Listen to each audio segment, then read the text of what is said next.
Columbus, and Wilmington, North Carolina.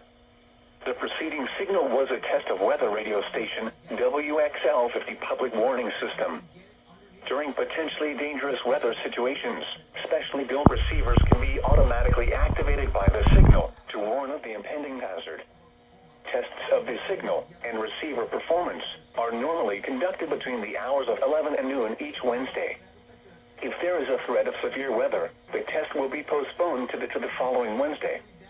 To provide the most consistent and dependable warning service possible, the warning alarm will be activated for hazardous watches and warnings for the following counties in North Carolina: Bladen, Columbus, Cumberland, Duplin, Harnett, Hoke, Moore, Robeson, Sampson, and Scotland, and in South Carolina, for Marlborough and Dillon counties.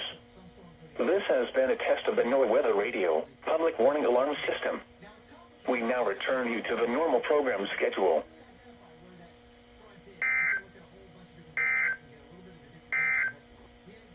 And now take